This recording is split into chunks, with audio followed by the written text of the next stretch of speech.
Hello ಮಕ್ಕಳೇ, ಇವತ್ತಿಂದ ನಾವು ನವೋದಯ ಪ್ರವೇಶ ಪರೀಕ್ಷೆ 2021ಕ್ಕೆ ಸಂಬಂಧಪಟ್ಟಂತೆ ಪೂರ್ವ ಸಿದ್ಧತೆಯನ್ನು ಆರಂಭಿಸೋಣ ಅಂದ್ಕೊಂಡಿದ್ದೀನಿ. ಈಗಾಗಲೇ ನವೋದಯ ಪರೀಕ್ಷೆಯನ್ನು ಕಟ್ಟಿರುವಂತಹವರು ಏಪ್ರಿಲ್ 10ರಂದು ನವೋದಯ ಪ್ರವೇಶ ಪರೀಕ್ಷೆ ಇರುತ್ತೆ. ಸೊ ಗ್ರಾಮೀಣ ಪ್ರತಿಭೆಗಳಿಗೆ 75% ಇದರಲ್ಲಿ ಅವಕಾಶ ಇರುತ್ತೆ. ಗ್ರಾಮೀಣ ಪ್ರತಿಭೆಗಳಿಗೆ ಅನುಕೂಲ ಆಗಲಿ ಅನ್ನೋ ಉದ್ದೇಶದಿಂದ ನವೋದಯಕ್ಕೆ ಸಂಬಂಧಪಟ್ಟಂತಹ ಯಾವ ರೀತಿ ಪ್ರಶ್ನೆಗಳು ಬರ್ತವೆ, ಯಾವ ರೀತಿ ಅದಕ್ಕೆ ಉತ್ತರವನ್ನು ನೀಡಬೇಕು ಅಂತ ಹಲವಾರು ಭಾಗಗಳಲ್ಲಿ ನಿಮಗೆ ಹೇಳ್ತಾ ಹೋಗ್ತೇನೆ. ಸೊ ಮೊದಲನೇದಾಗಿ ಪ್ರವೇಶ ಪರೀಕ್ಷೆಯಲ್ಲಿ 100 ಅಂಕದ 80 ಪ್ರಶ್ನೆಗಳನ್ನು ಕೊಡಲಾಗಿರುತ್ತೆ. ಪ್ರತಿ ಪ್ರಶ್ನೆಗೂ 4 ಸಾಧ್ಯ ಉತ್ತರಗಳಿರುತ್ತೆ. ಅಂದರೆ ವಸ್ತುನಿಷ್ಠ ಮಾದರಿಯಲ್ಲಿರುತ್ತೆ. 4 ಉತ್ತರ ಅವರೇ ಕೊಟ್ಟಿರ್ತಾರೆ. ಅದರಲ್ಲಿ ಒಂದು ಉತ್ತರ ಮಾತ್ರ ಸರಿಯಾಗಿರುತ್ತೆ. ಆ ಒಂದು ಉತ್ತರನ ಕಂಡುಹಿಡಿದು ನೀವು ಪ್ರಶ್ನೆ ಪತ್ರಿಕೆ ಆ ಮಾಡಲ್ನ ಮುಂದೆ ತೋರಿಸ್ತೀನಿ. ಅದರಲ್ಲಿ ನೀವು ಶೇಡ್ ಮಾಡಬೇಕಾಗುತ್ತೆ. ಯಾವ ರೀತಿ ಮಾಡೋದು ಅಂತ ಮುಂದಕ್ಕೆ ಹೇಳ್ಕೊಡ್ತೀನಿ. ಮೊದಲಿಗೆ ಪ್ರಶ್ನೆ ಪತ್ರಿಕೆ ಮಾದರಿ ಯಾವ ರೀತಿ ಇರುತ್ತೆ ಅಂತ ನೋಡೋಣ. 3 ವಿಭಾಗಗಳನ್ನು ಮಾಡಲಾಗಿರುತ್ತೆ. ಮೊದಲನೇದು ಬುದ್ಧಿ ಸಾಮರ್ಥ್ಯ ಪರೀಕ್ಷೆ. 1ರಿಂದ 40ರವರೆಗೆ ಅಂಕ ಇರುತ್ತೆ. ಒಟ್ಟು 40 ಪ್ರಶ್ನೆ ಕೊಡಲಾಗಿರುತ್ತೆ. ಅಂಕ ಬಂದು 50 ಅಂಕ ಇರುತ್ತೆ. ಪ್ರತಿ ಪ್ರಶ್ನೆಗೆ 1.25 ಅಂಕ ತಗೊತಾ ಇರ್ತಾರೆ. ಅಂದರೆ ನಿಮಗೆ ಒಟ್ಟು 80 ಪ್ರಶ್ನೆಯಲ್ಲಿ 1ರಿಂದ 40ವರೆಗಿನ ಪ್ರಶ್ನೆ ಬುದ್ಧಿ ಸಾಮರ್ಥ್ಯ ಪರೀಕ್ಷೆಗೆ ಸಂಬಂಧಪಟ್ಟಿದ್ದಾಗಿರುತ್ತೆ. ಅರ್ಥ ಆಯ್ತಾ ಮಕ್ಕಳೇ? ಇದಕ್ಕೆ ನೀವು ಸಮಯವನ್ನು ನಿರ್ಧಾರ ಮಾಡ್ಕೊಂಡು ಬರೀಬೇಕು. ಕೆಲವರು ಬೇಗ ಅದನ್ನು ಮುಗಿಸ್ತಾರೆ, ಕೆಲವರು ಲೇಟಾಗಿ ಮುಗಿಸ್ತಾರೆ. ಸಮಯವನ್ನು ನಿಗದಿ ಮಾಡ್ಕೊಳ್ಳೋದು ನಿಮ್ಮ ಕೈಯಲ್ಲೇ ಇರುತ್ತೆ. ಹತ್ತತ್ರ ಒಂದು ಪ್ರಶ್ನೆಗೆ 1 ನಿಮಿಷ 30 ಸೆಕೆಂಡ್ ನಿಮಗೆ ಸರಾಸರಿ ಸಮಯ ಸಿಗುತ್ತೆ. ಇನ್ನು 2ನೇ ವಿಭಾಗ ಬಂದು ಗಣಿತ ಪರೀಕ್ಷೆ. ಇದು 41ರಿಂದ 60ರವರೆಗಿನ ಪ್ರಶ್ನೆಯನ್ನು ಇರುತ್ತೆ. ಅಂದರೆ ಒಟ್ಟು 20 ಪ್ರಶ್ನೆ, ಅಂಕ 25 ಅಂಕ ಇರುತ್ತೆ. 20 ಪ್ರಶ್ನೆಗಳು ಇರ್ತವೆ, 25 ಅಂಕ ಇರುತ್ತೆ. ಒಂದೊಂದು ಪ್ರಶ್ನೆಗೆ 1.25 ಅಂಕಗಳು ಇರುತ್ತೆ. 3ನೇದು ಬಂದು ಭಾಷಾ ಪರೀಕ್ಷೆ. 61ರಿಂದ 80ರವರೆಗಿನ ಪ್ರಶ್ನೆಗಳಾಗಿರುತ್ತೆ. ಒಟ್ಟು 20 ಪ್ರಶ್ನೆ ಇರುತ್ತೆ, 25 ಅಂಕಗಳಿರುತ್ತೆ. ಒಟ್ಟಾರೆಯಾಗಿ 80 ಪ್ರಶ್ನೆ, ಅದಕ್ಕೆ 100 ಅಂಕಗಳನ್ನು ಕೊಡಲಾಗಿರುತ್ತೆ. 2 ಗಂಟೆ ನಿಮಗೆ ಸಮಯಾವಕಾಶ ಇರುತ್ತೆ. ಇಷ್ಟು ಅರ್ಥ ಆಯ್ತಲ್ಲ ಮಕ್ಕಳೇ? ನೆನಪಿರಲಿ, ಬುದ್ಧಿ ಸಾಮರ್ಥ್ಯ, ಗಣಿತ, ಭಾಷಾ ಪರೀಕ್ಷೆ 3ರಲ್ಲೂ ಕೂಡ ನೀವು ಅಂಕಗಳನ್ನು ಪಡಿಬೇಕಾಗುತ್ತೆ. ಯಾವುದೋ ಬುದ್ಧಿ ಸಾಮರ್ಥ್ಯದಲ್ಲಿ ನಾನು ಚೆನ್ನಾಗಿ ಬರಿತೀನಿ ಅಂತ ಬರೀ ಅದನ್ನು ಮಾತ್ರ ನೀವು ಅಂಕ ಹೆಚ್ಚು ತಗೊಂಡ್ರೆ ಸೆಲೆಕ್ಟ್ ಆಗೋದು ತುಂಬ ಕಷ್ಟ ಆಗುತ್ತೆ. 3 ವಿಭಾಗದಲ್ಲೂ ಕೂಡ ನೀವು ಹೆಚ್ಚು ಅಂಕಗಳನ್ನು ಗಳಿಸಬೇಕು. ಆಗ ಮಾತ್ರ ನವೋದಯಕ್ಕೆ ಸೆಲೆಕ್ಟ್ ಆಗೋದಕ್ಕೆ ಅನುಕೂಲ ಆಗುತ್ತೆ. ಇಷ್ಟು ಅರ್ಥ ಆಯ್ತಾ ಮಕ್ಕಳೇ? ಇನ್ನು ಕಪ್ಪು ಅಥವಾ ನೀಲಿ ಬಾಲ್ ಪಾಯಿಂಟ್ ಪೆನ್ನಿಂದನೇ ನೀವು ಉತ್ತರಗಳನ್ನು ತುಂಬಬೇಕಾಗುತ್ತೆ OMR ಶೀಟ್ನಲ್ಲಿ. ಸೊ ಪೆನ್ಸಿಲ್ನಲ್ಲಿ ಬರೆಯೋದಕ್ಕೆ ಅವಕಾಶ ಇರೋದಿಲ್ಲ. ಉದಾಹರಣೆ ಕೊಟ್ಟಿದ್ದಾರೆ ನೋಡಿ ಇಲ್ಲಿ. ಪ್ರಶ್ನೆ ಸಂಖ್ಯೆ 1ರ ಸರಿ ಉತ್ತರ ಸಿ ಅಂತ ಭಾವಿಸಿದ್ರೆ, ಈ ಪ್ರಶ್ನೆ ಸಂಖ್ಯೆ 1 ಅದರ ಸರಿ ಉತ್ತರ ಸಿ ಅಂತ ಅಂದ್ಕೊಂಡ್ರೆ, ನೀವು ಉತ್ತರ ಪತ್ರಿಕೆ ನಿಮಗೆ OMR ಶೀಟ್ ಕೊಟ್ಟಿರ್ತಾರಲ್ಲ, ಅದ್ರ ಮುಂದೆಗಡೆ ನೀವು ಈ ರೀತಿಯೇ ತುಂಬಬೇಕು. ಸಿ ಅನ್ನೋ ಇದ್ರ ಮೇಲೆ ಡಾರ್ಕ್ ಮಾಡಬೇಕು. ಅರ್ಥ ಆಗ್ತಿದೆಯಾ? ಇವೆಲ್ಲ ಮಾಡಬಾರ್ದು ನೋಡಿ, ಇದು ಮಾಡಬಾರದು. ಒಂದೇ ಪ್ರಶ್ನೆಗೆ 2 ಉತ್ತರಗಳನ್ನ ಡಾರ್ಕ್ ಮಾಡಬಾರ್ದು. ಈ ರೀತಿ ಇಂಟು ಹಾಕೋದು, ಈ ರೀತಿ ರೈಟ್ ಹಾಕೋದು, ಯಾವನ್ನು ಕೂಡ ನೀವು ಮಾಡಬಾರ್ದು. ಸರಿಯಾಗಿ ಉತ್ತರ ನೀಡುವಂಥ ವಿಧಾನ ಇದು.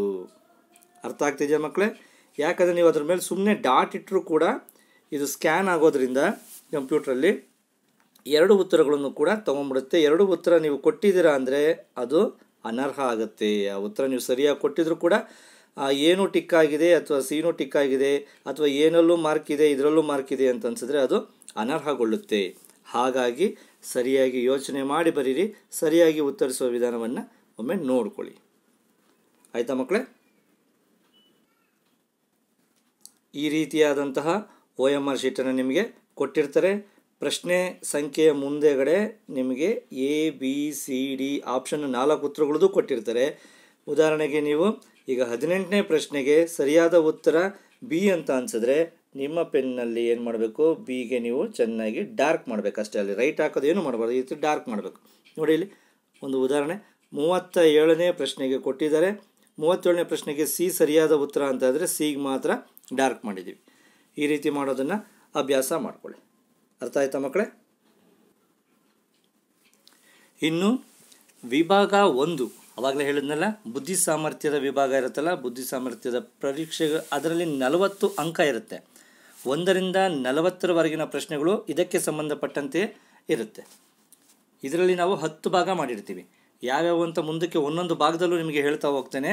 ಉದಾಹರಣೆಗೆ ಭಿನ್ನತೆಯ ಪ್ರಶ್ನೆಗಳು, ಸಮರೂಪತ್ವದ ಪ್ರಶ್ನೆಗಳು, ಅಪೂರ್ಣ ಆಕೃತಿಯ ಮೊದಲನೇ ವಿಧದ ಪ್ರಶ್ನೆ, ಕ್ರಮಬದ್ಧತೆಯ ಪ್ರಶ್ನೆ, ಸಂಬಂಧ ರೂಪದ ಪ್ರಶ್ನೆ, ಈ ರೀತಿ 10 ಭಾಗ ಮಾಡಿರ್ತಾರೆ. 10 ಭಾಗದಲ್ಲಿ ನಿಮ್ಗೆ ಏನು ಮಾಡ್ತಾರೆ, ಒಂದೊಂದು ಭಾಗಕ್ಕೂ 4 ಪ್ರಶ್ನೆಗಳನ್ನು ಕೊಟ್ಟಿರ್ತಾರೆ. ಅರ್ಥ ಆಗ್ತಾ ಇದೆಯಾ? ನಿಮಗೆ ಭಿನ್ನತೆಯ ಪ್ರಶ್ನೆ ಅಂತ ಏನಾದರೂ ಬಂದರೆ ಅದಕ್ಕೆ ಸಂಬಂಧಪಟ್ಟಂತೆ 4 ಪ್ರಶ್ನೆಗಳನ್ನು ಮಾತ್ರ ಕೊಟ್ಟಿರ್ತಾರೆ. ಅದರ ನೆಕ್ಸ್ಟು ಸಮರೂಪದ ಪ್ರಶ್ನೆ ಅಂತ ಅಂದರೆ ಅದಕ್ಕೆ 4 ಪ್ರಶ್ನೆಗಳನ್ನ ಕೊಟ್ಟಿರ್ತಾರೆ. ಒಟ್ಟಾರೆಯಾಗಿ 10 ಭಾಗ ಮಾಡಿ ನಿಮಗೆ 40 ಪ್ರಶ್ನೆಗಳನ್ನ ಕೇಳ್ತಾರೆ. ಅರ್ಥ ಆಗ್ತಿದೆಯಾ? ನಾವು ಪ್ರತಿದಿನವೂ ಅಥವಾ ಪ್ರತಿಯೊಂದು ವಿಡಿಯೋದಲ್ಲಿಯೂ ಒಂದೊಂದು ವಿಭಾಗದಲ್ಲಿ ಯಾವ ರೀತಿ ಪ್ರಶ್ನೆ ಬರುತ್ತೆ ಅಂತ ನಿಮಗೆ ಹೇಳ್ಕೊಡ್ತಾ ಹೋಗ್ತಾ ಇರ್ತೀವಿ. ಅರ್ಥ ಆಗ್ತಿದೆಯಾ ಮಕ್ಕಳೇ? ಮೊದಲನೇ ದಿನ ನಾವು ಭಿನ್ನತೆಯ ಪ್ರಶ್ನೆಗಳು, ಭಿನ್ನತೆಯ ಪ್ರಶ್ನೆ ಅಂದರೆ ಏನು, ಯಾವ ರೀತಿ ಇರುತ್ತೆ, ಅದನ್ನು ಯಾವ ರೀತಿ ಉತ್ತರ ಕೊಡಬೇಕು ಅನ್ನೋದ್ರ ಬಗ್ಗೆ ಇವತ್ತಿನ ದಿನ ಹೇಳ್ತಾ ಹೋಗ್ತೇನೆ. ಹಾಗೆ ಮುಂದಿನ ದಿನಗಳಲ್ಲಿ ಪ್ರತಿಯೊಂದು ವಿಭಾಗದ ಪ್ರಶ್ನೆಗಳು ಇನ್ನೂ 9 ಯಾವ ರೀತಿ ಇರುತ್ತೆ ಅನ್ನೋದನ್ನು ಹೇಳ್ತಾ ಹೋಗ್ತೇನೆ. ಇದಾದ ನಂತರ ಗಣಿತಕ್ಕೆ ಸಂಬಂಧಪಟ್ಟಂಥ ಪ್ರಶ್ನೆಗಳು ಹಾಗೂ ಕನ್ನಡಕ್ಕೆ ಸಂಬಂಧಪಟ್ಟಂಥ ಪ್ರಶ್ನೆಗಳು ಯಾವ ರೀತಿ ಇರುತ್ತೆ, ಯಾವ ರೀತಿ ಸುಲಭವಾಗಿ ಉತ್ತರ ಕೊಡ್ಬೋದು, ಸಮಯವನ್ನು ಯಾವ ರೀತಿ ಉಳಿತಾಯ ಮಾಡ್ಬೋದು ಅನ್ನೋದ್ರ ಬಗ್ಗೆ ನಿಮಗೆ ಹೇಳ್ತಾ ಹೋಗ್ತೇನೆ. ಇವತ್ತಿನ ದಿನ ಬುದ್ಧಿ ಸಾಮರ್ಥ್ಯ ಪರೀಕ್ಷೆಯಲ್ಲಿ 1ರಿಂದ 40ವರೆಗಿರುವಂಥ ಪರೀಕ್ಷೆ ಅಂಕಗಳಿರುವಂಥದ್ದು. ಅದರಲ್ಲಿ ಮೊದಲನೇದಾಗಿ ಭಿನ್ನತೆಯ ಪ್ರಶ್ನೆಗಳ ಬಗ್ಗೆ ನಿಮಗೆ ಹೇಳ್ತಾ ಹೋಗ್ತೇನೆ. ನೋಡಿ, ಇಲ್ಲಿ ಹೆಸರೇ ಹೇಳೋ ಹಾಗೆ ಭಿನ್ನತೆ ಪ್ರಶ್ನೆಗಳು ಅಂದರೆ ಭಿನ್ನವಾಗಿರುವುದು, ಅಂದರೆ ಗುಂಪಿಗೆ ಸೇರ್ದಲೇ ಇರುವಂಥದ್ದು ಯಾವುದು ಅಂತ ಕಂಡುಹಿಡಿಬೇಕು. ಇಲ್ಲಿ ಏನಾಗುತ್ತೆ, ನಿಮಗೆ 4 ಪ್ರಶ್ನೆಗಳನ್ನು ಕೊಟ್ಟಿರ್ತಾರೆ. ಪ್ರಶ್ನೆಗಳು ಅಂದರೆ 4 ಚಿತ್ರಗಳು ಇರ್ತವೆ ನಿಮಗೆ. ಈ 4 ಚಿತ್ರದಲ್ಲಿ 3 ಚಿತ್ರವು ಒಂದೇ ರೂಪದಲ್ಲಿರುತ್ತೆ, ಅಂದರೆ ಒಂದೇ ವರ್ಗಕ್ಕೆ ಸೇರಿರುತ್ತೆ, ಒಂದು ಮಾತ್ರ ಬೇರೆ ಇರುತ್ತೆ. ಅದು ಯಾವುದು ಬೇರೆದು ಅನ್ನೋದನ್ನು ನೀವು ಗುರುತಿಸಬೇಕು. ಅದು ಎನ, ಬಿನ, ಸಿನ, ಡಿನ ನೋಡಿ ಆ ಪ್ರಶ್ನೆ ಸಂಖ್ಯೆಯ ಮುಂದೆಯೇ ಸಿ ಇದ್ದರೆ ಸಿಗೆ, ಡಿ ಇದ್ದರೆ ಡಿಗೆ ನೀವೇನು ಮಾಡಬೇಕು, ಶೇಡ್ ಮಾಡಬೇಕಾಗತ್ತೆ. ಈಗ ಮೊದಲನೇ ಪ್ರಶ್ನೆ ನೋಡೋಣ. ಇಲ್ಲಿ 4 ಚಿತ್ರ ಕಾಣಿಸ್ತಾ ಇದೆಯಾ? ಈ 4 ಚಿತ್ರದಲ್ಲಿ ವಿಭಿನ್ನವಾಗಿರುವಂಥ ಚಿತ್ರ ಯಾವುದು? ಸರಿಯಾಗಿ ನೋಡಿ ಹೇಳಿ. ಎಸ್, ಸರಿಯಾದ ಉತ್ತರ ಡಿ. ಯಾಕೆ ವಿಭಿನ್ನವಾಗಿದೆ ನೋಡಿ, ಇಲ್ಲಿ ಎ, ಬಿ, ಸಿ ಇದಕ್ಕಿಂತ ಏನು ಹೆಚ್ಚು ಕಮ್ಮಿ ಆಗಿದೆ ಅಂದರೆ ಇಲ್ಲಿ ಸ್ಟಾರ್ ಇದಾವೆ ನೋಡಿ. ಇಲ್ಲಿ 3 ಚಿತ್ರದಲ್ಲೂ ಸ್ಟಾರ್ ಇದೆ, ಆದರೆ ಈ ಚಿತ್ರದಲ್ಲಿ ಇಲ್ಲ. ವೃತ್ತ ತ್ರಿಭುಜ ಕಾಮನ್ ಆಗಿದೆ ಅಲ್ವಾ, ಆದರೆ ಇಲ್ಲಿ ಸ್ಟಾರು 3 ಚಿತ್ರದಲ್ಲಿದೆ, ಈ ಚಿತ್ರದಲ್ಲಿ ಇಲ್ಲ. ಹಾಗಾಗಿ ಇದು ವಿಭಿನ್ನವಾಗಿದೆ ಅಂತೇಳಿ ಇದನ್ನು ನಾವು ಗುರ್ತಿಡಿಬೇಕು. ಅರ್ಥ ಆಯ್ತಿದೆ ಮಕ್ಕಳೇ ಹೆಂಗೆ ಅಂತ ಮಾಡಿದ್ದು ನಾವೀಗ? ನೆಕ್ಸ್ಟ್ 2ನೇ ಪ್ರಶ್ನೆಗೆ ಬರೋಣ. ಇಲ್ಲಿ ಯಾವುದು ಗುಂಪಿಗೆ ಸೇರಿದಲ್ಲೇ ಇರೋದು? ಚಿತ್ರ ನೋಡಿದ್ರೆ ಗೊತ್ತಾಗುತ್ತೆ ನಿಮಗೆ. ಎಸ್, ಬಿ ಗುಂಪಿಗೆ ಸೇರಲ್ಲ. ಏಕೆಂದರೆ ನೋಡಿ, ಇಲ್ಲಿ ಒಂದು ಆಯತಕ್ಕೆ ಹೊರಭಾಗದಲ್ಲಿ ಒಂದು ಮಾತ್ರ ಇದೆ, ಇಲ್ಲೂ ಅದೇ ಥರ ಇದೆ, ಇಲ್ಲೂ ಅದೇ ಥರ ಇದೆ, ಇಲ್ಲಿ 2 ಗೆರೆಗಳು ಇದ್ದಾವೆ. ಹಾಗಾಗಿ 3 ಒಂದು ವರ್ಗಕ್ಕೆ ಸೇರ್ತವೆ, ಬಿ ಚಿತ್ರ ಸೇರೋದಿಲ್ಲ. ಅರ್ಥ ಆಗ್ತಿದೆಯಾ ಮಕ್ಕಳೇ? ತುಂಬ ಸುಲಭವಾಗಿರುತ್ತೆ, ಸ್ವಲ್ಪ ಗಮನ ಇಟ್ಟು ನೋಡಬೇಕಾಗುತ್ತೆ. 3ನೇ ಪ್ರಶ್ನೆ ಇಲ್ಲಿ ನೋಡಿ, 4 ಚಿತ್ರಗಳಿದೆ. ಈ ಚಿತ್ರದಲ್ಲಿ ಯಾವುದು ಸೇರಲ್ಲ ಅಥವಾ ಯಾವುದು ವಿಭಿನ್ನವಾಗಿದೆ? ಸರಿಯಾದ ಉತ್ತರ ಸಿ. ಯಾಕೆ ಹೇಳಿ? ತ್ರಿಭುಜ, ಚೌಕ ಇವೆಲ್ಲ ಏನಾಗಿದೆ ಗೊತ್ತಾ, ಸರಳ ರೇಖೆಯಿಂದ ರಚನೆಯಾಗಿದೆ. ಇದು ಸರಳ ರೇಖೆಯಿಂದ ರಚನೆಯಾಗಿದೆ, ಇದು ವಕ್ರ ರೇಖೆಯಿಂದ ರಚನೆಯಾಗಿದೆ. ಹಾಗಾಗಿ ನಾವು ತೆಗಿಬೇಕಾಗಿರೋದು ಯಾವುದು? S, C. ಅರ್ಥ ಆಗ್ತಾ ಇದೆಯಾ? ಮುಂದಿನ ಪ್ರಶ್ನೆಯನ್ನು ನೋಡೋಣ. ಈ ಚಿತ್ರದಲ್ಲಿ ಯಾವುದನ್ನು ತೆಗಿಬೇಕು? ಯಾವುದು ವಿಭಿನ್ನವಾಗಿದೆ 4ರಲ್ಲಿ? ಡಿ. ನೋಡಿ, ಇವು 3 ಕೂಡ ಏನಾಗಿದೆ, ಗಣಿತದ ಚಿಹ್ನೆಗಳು ಅಲ್ವಾ? ಇವು ಗಣಿತದ ಚಿಹ್ನೆಗಳು, ಇದು ಗಣಿತದ ಚಿಹ್ನೆ ಅಲ್ಲ. ಹಾಗಾಗಿ ಇದನ್ನು ತೆಗಿತಾ ಇದ್ದೀವಿ. 1-2 ಬಾರಿ ನೀವು ಇದನ್ನು ನೋಡ್ತಾ ಇದ್ರೆ, ಇದೇ ರೀತಿ ಹಲವಾರು ಲೆಕ್ಕಗಳನ್ನ ನೀವು ಮಾಡ್ತಾ ಇದ್ರೆ ನಿಮಗೆ ತುಂಬ ಸುಲಭ ಆಗ್ತಾ ಹೋಗುತ್ತೆ ಯಾವ ರೀತಿ ಮಾಡೋದು ಅಂತ. ಮುಂದಿನ ಪ್ರಶ್ನೆ ನೋಡೋಣ. ಈ ಚಿತ್ರದಲ್ಲಿ ನೋಡಿ, ಯಾವುದು ಗುಂಪಿಗೆ ಸೇರ್ದಲೇ ಇರುವಂಥದ್ದು ಅಂತ? ಬಿ ಅಲ್ವಾ? ನೋಡಿ ಇಲ್ಲಿ ಏನಾಗಿದೆ, ಯಾವ ಆಕೃತಿ ಇದೆ ಅದರ ಒಳಗಡೆಗೂ ಕೂಡ ಅದೇ ಆಕೃತಿ ಇದೆ. ನೋಡಿ ಇಲ್ಲಿ ಈ ಚೌಕದ ಒಳಗಡೆ ಚೌಕ ಇದೆ, ಇಲ್ಲಿ ವೃತ್ತದ ಒಳಗಡೆ ವೃತ್ತ ಇದೆ, ಇಲ್ಲಿ ಆಯತದ ಒಳಗಡೆ ಆಯತ ಇದೆ ಅಲ್ವಾ? ಇಲ್ಲೇನಾಗಿದೆ, ತ್ರಿಭುಜದ ಒಳಗಡೆ ವೃತ್ತ ಇದೆ. ಹಾಗಾಗಿ ಇದಕ್ಕಿಂತ ಇದು ಭಿನ್ನವಾಗಿದೆ ಅಂತೇಳಿ ಇದನ್ನು ಗುರುತಿಸ್ಬೇಕು. ಅರ್ಥ ಆಗ್ತಿದೆಯಾ? ಮುಂದಿನ ಪ್ರಶ್ನೆಗೆ ಹೋಗೋಣ. 6ನೇ ಪ್ರಶ್ನೆ. ಇದರಲ್ಲಿ ನೋಡಿ ಯಾವುದು ಭಿನ್ನವಾಗಿದೆ ನೋಡಿದ ತಕ್ಷಣ ಗೊತ್ತಾಗುತ್ತಲ್ಲ, ಸಿ. ಯಾಕೆಂದರೆ ಇಲ್ಲಿ ಏನು ಮಾಡಿದ್ದೀವಿ, ವ್ಯಾಸವನ್ನು ಹೇಳಿದ್ದೀವಿ. ವ್ಯಾಸ ಏನು ಮಾಡಿದೆ, 2 ಭಾಗ ಮಾಡಿದೆ ಇಲ್ಲಿ 3 ಚಿತ್ರದಲ್ಲಿ. ಇಲ್ಲಿ ನಾವು ಹೇಳಿದಿರೋದು ಜ ಅಲ್ವಾ? ಹಾಗಾಗಿ ಸಿ ಭಿನ್ನವಾಗಿದೆ. ಇದನ್ನು ನೀವು ಗುರುತಿಸ್ಬೇಕು. ಏನು ಮಾಡಬೇಕಲ್ಲಿ, 4 ಉತ್ತರಗಳಲ್ಲಿ ABCD ಅಂತ ಇರೋ ಕಡೆ ಸಿಗೆ ಶೇಡ್ ಮಾಡಬೇಕು. ಪ್ರಶ್ನೆ ಸಂಖ್ಯೆ ನೋಡಿ ಶೇಡ್ ಮಾಡಿ. 6ನೇದರಲ್ಲಿ ಸಿಗೆ ಶೇಡ್ ಮಾಡಬೇಕು. ಮುಂದಿನ ಪ್ರಶ್ನೆ 7ನೇದು. ಇಲ್ಲಿ ನೋಡಿ, ಈ 4ರಲ್ಲಿ ಯಾವುದನ್ನು ತೆಗೆಯೋದು? AFZE ಡಿ ಅನ್ನು ತೆಗಿಬೇಕು. ಯಾಕೆ ಹೇಳಿ, ಇಲ್ಲಿ ನೋಡಿ 1 2 3 ಸರಳ ರೇಖೆಯಿಂದ ಈ ರಚನೆಯಾಗಿದೆ. ಎಫಲ್ಲೂ ಕೂಡ 1 2 3, ಇದು 1 2 3, ಈ ಮಾತ್ರ 1 2 3 4 ರೇಖೆಯಿಂದ ರಚನೆಯಾಗಿದೆ ಅಲ್ವಾ? ಹಾಗಾಗಿ ನಾವು ಯಾವುದನ್ನು ತೆಗಿಬೇಕು? ಡಿ ಅನ್ನು ತೆಗಿಬೇಕು, ಅಥವಾ ಸರಿಯಾದ ಉತ್ತರ ಡಿ. ನೆಕ್ಸ್ಟ್, ಈ ಚಿತ್ರದಲ್ಲಿ ABCD ಯಾವ್ದು ತೆಗಿಯೋದು? ಯೋಚನೆ ಮಾಡಿ. ಎ ನೋಡಿ ಆಕೃತಿ. ಯಾಕೆ ಇಲ್ಲಿ ನೋಡಿ, ಕಪ್ಪು ತುಂಬಿರುವಂತಹ ಭಾಗ ಏನಾಗಿದೆ, ಒಂದು ದಿಕ್ಕಲ್ಲಿ ತಿರುಗ್ತಾ ಇದ್ರೆ, ಇಲ್ಲಿ ಇರೋದು ವಿರುದ್ಧ ದಿಕ್ಕಿನಲ್ಲಿ ತಿರುಗ್ತಾ ಇದೆ. ಸ್ವಲ್ಪ ಗಮನ ಇಟ್ಟು ನೋಡಿದ್ರೆ ಅರ್ಥ ಆಗುತ್ತೆ. ನೆಕ್ಸ್ಟ್ 9ನೇದು. ಇಲ್ಲಿ ನೋಡಿ, ಯಾವುದು ಭಿನ್ನವಾಗಿರುವಂಥದ್ದು 4 ಚಿತ್ರದಲ್ಲಿ? ಎ ಅಲ್ವಾ? ಇನ್ನು ಎಲ್ಲದರಲ್ಲೂ ನೋಡಿ, ಒಂದು ಈ ಥರ ಡೈರೆಕ್ಷನಲ್ಲಿ ಕೋನ, ಇನ್ನೊಂದು ಈ ಥರ ಇದೆ, ಒಂದು ಆಪೋಸಿಟ್ ಡೈರೆಕ್ಷನಲ್ಲಿ ಇದ್ದಾವೆ. ಆದರೆ ಇದು 2 ಒಂದೇ ದಿಕ್ಕಿನಲ್ಲಿ ಇದ್ದಾವೆ. ಹಾಗಾಗಿ ಇವು 3ಕ್ಕಿಂತ ಇದು ವಿಭಿನ್ನವಾಗಿದೆ. ಹಾಗಾಗಿ ನಾವು ಎ ಅನ್ನು ಗುರುತಿಸ್ತಾ ಇದ್ದೀವಿ. ನೆಕ್ಸ್ಟ್ ಪ್ರಶ್ನೆ. ಇಲ್ಲಿ ನೋಡಿ, ಯಾವುದು ಭಿನ್ನವಾಗಿರೋದು? ಸಿ ಅಲ್ವಾ? ನೋಡಿ, ABD ಇಲ್ಲಿ ತ್ರಿಜ್ಯಗಳೆಲ್ಲ ಸಮನಾಗಿದೆ. ನೋಡಿ, ವೃತ್ತ ಕೇಂದ್ರದಿಂದ ಎಳೆದಿರ್ತೀವಲ್ಲ, ಇದನ್ನು ತ್ರಿಜ್ಯ ಅಂತೀವಿ. ಎಷ್ಟು ತ್ರಿಜ್ಯ ಇದೆ? 8 ಇದ್ದಾವೆ. ಇಲ್ಲಿ 6 ಮಾತ್ರ ಇದೆ ಸಿನಲ್ಲಿ. ಹಾಗಾಗಿ ಇದು ಭಿನ್ನವಾಗಿದೆ. ಮುಂದಿನ ಪ್ರಶ್ನೆ 11ನೇದು. ಇದರಲ್ಲಿ ಯಾವುದು ಭಿನ್ನವಾಗಿದೆ? ಡಿ. ನೋಡಿ, ಇಲ್ಲೆಲ್ಲ ಬಾಣದ ಗುರುತು ಮುಂಭಾಗದಲ್ಲಿದೆ ಅಲ್ವಾ? ಇಲ್ಲೇನಾಗಿದೆ? ಹಿಂಭಾಗದಲ್ಲಿದೆ. ಹಾಗಾಗಿ ಇದನ್ನು ನಾವೇನಂತೀವಿ? ಡಿನ ತೆಗಿಬೇಕು. ಇದು ಭಿನ್ನವಾಗಿದೆ. ಇಲ್ಲಿ ನೋಡಿ, ಈ ಚಿತ್ರದಲ್ಲಿ ಏನು ಭಿನ್ನತೆಯನ್ನು ಕಾಣ್ತೀವಿ? 3 ಒಂದು ರೀತಿ ಇರುತ್ತಂತೆ, ಇನ್ನೊಂದು ಬೇರೆ ರೀತಿ ಇದೆ. ಯಾವುದು ಅಂತ ಕಂಡುಹಿಡಿಬೇಕು. ಈ ಥರ ಹಲವಾರು ಚಟುವಟಿಕೆ ನೀವು ಮಾಡ್ತಾ ಹೋದರೆ ನಿಮ್ಮ ಮೈಂಡಿಗೆ ಒಂದು ಪ್ಲ್ಯಾನ್ ಇರುತ್ತೆ. ಈ ಥರದ್ದು 4 ಪ್ರಶ್ನೆ ಇದ್ದರೂ ಕೂಡ ನೀವೊಂದು 50 ಈ ರೀತಿ ಚಟುವಟಿಕೆಯನ್ನು ಮಾಡಿಟ್ಕೊಂಡಿರಬೇಕು. ಅದರಲ್ಲಿ 4 ಪ್ರಶ್ನೆ ಆದರೂ ಕೂಡ ನೀವು ಈಸಿಯಾಗಿ ಬೇಗ ಸಮಯಾವಕಾಶದಲ್ಲಿ ಮುಗಿಸ್ಬೋದು. ಸರಿಯಾದ ಉತ್ತರ ಸಿ. ಯಾಕಂದರೆ ಇಲ್ಲಿರೋ ಯಾವ ಚಿತ್ರದಲ್ಲೂ ಕೂಡ ವೃತ್ತ ಕಂಪ್ಲೀಟ್ ಆಗಿಲ್ಲ. ABCನಲ್ಲಿ ಇಲ್ಲಿ ನೋಡಿ, ಒಂದು ವೃತ್ತ ಕಂಪ್ಲೀಟ್ ಆಗಿದೆ. ಹಿಂಗೆ ನೋಡಿ ಇನ್ನೊಂದು ಸತಿ ಅಲ್ವಾ? ಹಾಗಾಗಿ ಸಿಯನ್ನು ತೆಗಿಬೇಕು. ಈ ಚಿತ್ರದಲ್ಲಿ ನೋಡಿ, ಯಾವುದು ಎಲ್ಲ ಒಂದೇ ರೀತಿ ಇದೆ ಅನಿಸುತ್ತಲ್ವಾ? ಏನೋ ಒಂದಿರುತ್ತೆ, ಸ್ವಲ್ಪ ಯೋಚನೆ ಮಾಡಬೇಕಷ್ಟೇ. ಅರ್ಥ ಆಗ್ತಾ ಇದೆಯಾ? ಬಿ. ಯಾಕೆ ಬಿ ತೆಗಿಬೇಕು? ಇಲ್ಲೆಲ್ಲ ಮೇಲ್ಭಾಗದಲ್ಲಿ ಇದೆ ನೋಡಿ, ಈ ಮೇಲ್ಭಾಗದಲ್ಲಿ ಇರೋಂಥ ಗೆರೆಗಳು ಇಲ್ಲಿರೋ ಗೆರೆಗಳನ್ನ ಲೆಕ್ಕ ಹಾಕಿ. ಇಲ್ಲೂ 4 ಇದೆ, ಇಲ್ಲೂ 4 ಇದೆ. ಈ ಚಿತ್ರದಲ್ಲೂ ಅಷ್ಟೇ, ಇಲ್ಲೂ 4 ಇದೆ, ಇಲ್ಲೂ 4 ಇದೆ. ಈ ಚಿತ್ರದಲ್ಲಿ 3 ಗೆರೆ, ಇಲ್ಲೂ 3 ಗೆರೆ ಇದೆ. ಆದರೆ ಇಲ್ಲಿ 2 ಗೆರೆ ಮಾತ್ರ ಇದೆ, ಕೆಳಗಡೆ 4 ಗೆರೆ ಇದೆ. ಹಾಗಾಗಿ ಇದು ಭಿನ್ನವಾಗಿದೆ. ಹಾಗೆ ನಾವು ಯಾವ್ದು ತೆಗಿಬೇಕು? ಬಿ.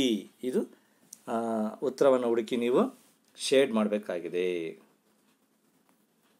ಮುಂದಿನ ಪ್ರಶ್ನೆ, ಇದು ತುಂಬ ಸುಲಭವಾಗಿದೆ ಅಲ್ವಾ? ಯಾವುದು? S, B. ಇನ್ನೆಲ್ಲದರಲ್ಲೂ ಸೂರ್ಯನ ಕಾಣಿಸ್ತಾ ಇದೆಯಾ? ಸೂರ್ಯನ ಥರ ಕಾಣಿಸ್ತಾ ಇದೆಯಾ? ಆದರೆ ಇಲ್ಲೇನಾಗಿದೆ? ಸಮರೂಪದಲ್ಲಿ ಇಲ್ಲ. ಹಾಗಾಗಿ ನಾವೇನು ಮಾಡಬೇಕು? ಬಿಯನ್ನು ಭಿನ್ನವಾಗಿದೆ ಅಂತ ಗುರುತಿಸಬೇಕು.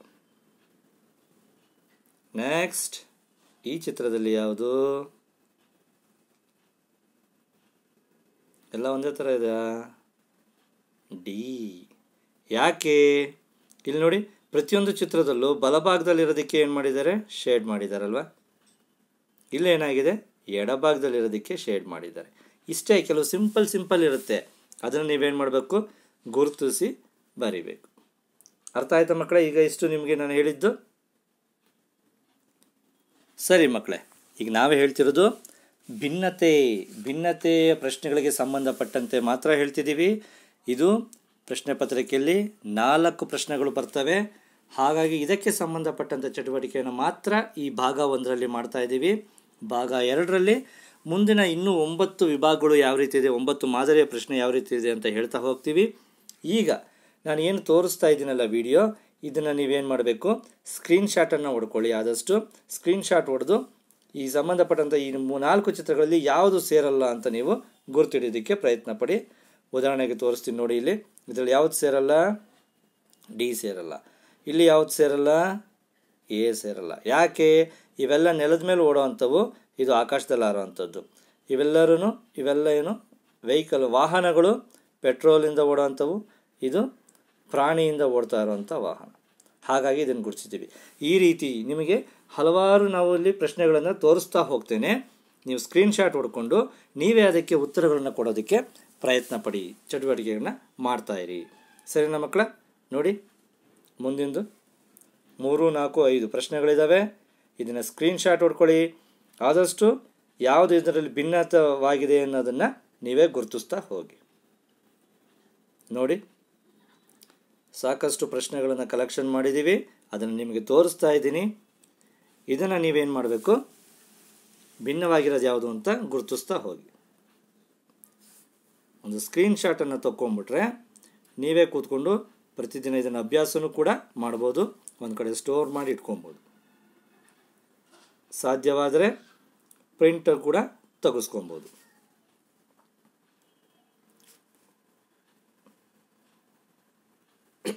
ನೋಡ್ತಾ ಇದ್ದೀರಾ ಮಕ್ಕಳ? ಒಂದು ತೋರಿಸ್ತೀನಿ ಹಾಗೇನೆ. ಇದರಲ್ಲಿ ಯಾವುದು ಭಿನ್ನವಾಗಿದೆ?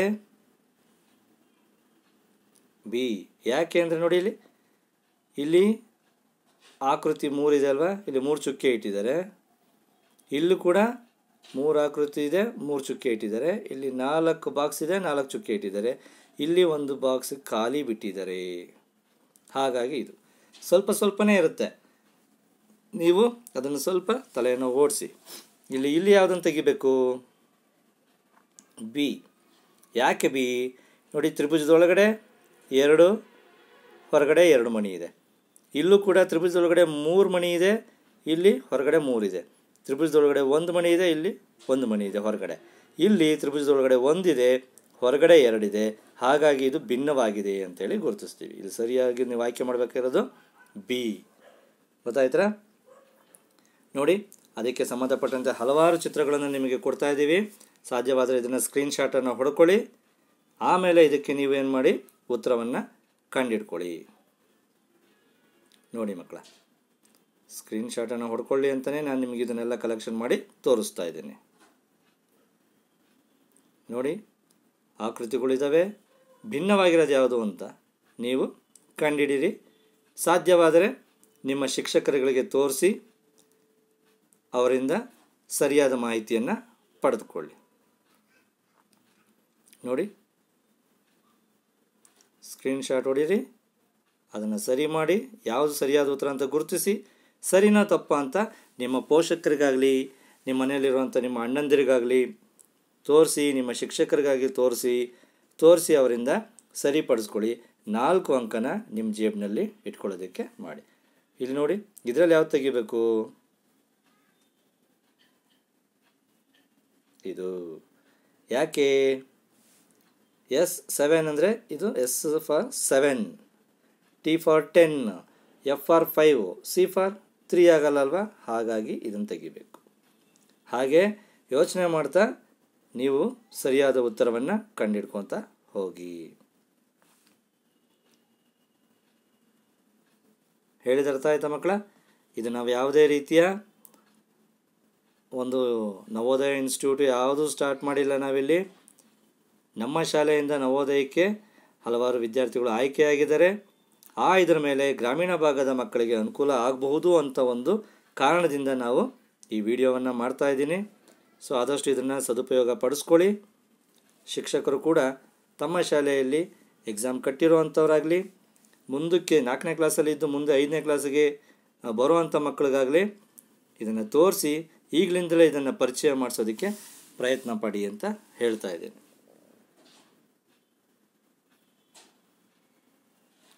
ನಿಮಗೆ ಈ ವಿಭಾಗದಲ್ಲಿ 4 ಪ್ರಶ್ನೆಗಳು ಬರ್ತವೆ. ಆ 4 ಪ್ರಶ್ನೆಗೆ ನೀವು ಉತ್ತರ ನಿಮ್ಮ ಜೇಬಿನಲ್ಲಿ ಇರೋಂಗೆ ಮಾಡ್ಕೊಬೇಕು. ಹಾಗಾಗಿ ಇಷ್ಟು ಚಟುವಟಿಕೆಗಳನ್ನ ಮಾಡಿದ್ರೆ ಖಂಡಿತವಾಗಿ ನಿಮಗೆ ನೆನಪಲ್ಲಿರುತ್ತೆ ಯಾವ ರೀತಿ ಭಿನ್ನತೆಯನ್ನು ಗುರುತಿಸೋದು. ನೋಡಿ ಮಕ್ಕಳ, ಆದಷ್ಟು ಸ್ಕ್ರೀನ್ಶಾಟ್ ಹೊಡ್ಕೊಂಡ್ಬಿಟ್ರೆ ನೀವೇ ಕೂತ್ಕೊಂಡು ಅದನ್ನು ಯಾವಾಗ ಬೇಕಾದರೂ ನೋಡ್ಬೋದು, ಅಭ್ಯಾಸ ಮಾಡ್ಕೊಬೋದು, ನೆನಪಿಸ್ಕೊಬೋದು. ಸರಿನಾ? ಇದು ಬುದ್ಧಿ ಸಾಮರ್ಥ್ಯ ಪರೀಕ್ಷೆಗೆ ಸಂಬಂಧಪಟ್ಟಂತೆ ಭಿನ್ನತೆಯ ಪ್ರಶ್ನೆಗಳು ಯಾವ ರೀತಿ ಇರುತ್ತೆ ಅನ್ನೋದನ್ನು ತೋರಿಸುವಂಥ ಒಂದು ಮಾದರಿಯಾಗಿತ್ತು. ಮುಂದಿನ ವಿಡಿಯೋದಲ್ಲಿ ಸಮರೂಪತ್ವದ ಪ್ರಶ್ನೆಗಳು ಯಾವ ರೀತಿ ಇರ್ತವೆ, ಅದನ್ನು ಸುಲಭವಾಗಿ ಯಾವ ರೀತಿ ಉತ್ತರ ಕೊಡಬೇಕು ಅಂತ ಹೇಳ್ಕೊಡ್ತಾ ಹೋಗ್ತೇನೆ. ಸರಿನಾ ಮಕ್ಕಳೇ? ಇಲ್ಲಿ ಇವತ್ತಿನ ದಿನ ಈ ವಿಭಾಗದ ಪ್ರಶ್ನೆಗಳನ್ನು ಇಂದಿಗೆ ನಿಲ್ಲಿಸ್ತಾ ಇದ್ದೇನೆ. ಮುಂದಿನ ವಿಡಿಯೋದಲ್ಲಿ ನಿಮಗೆ ಸಮರೂಪತ್ವದ ಪ್ರಶ್ನೆಗಳೊಂದಿಗೆ ಮತ್ತೆ ಬರ್ತೇನೆ. ಬಾಯ್.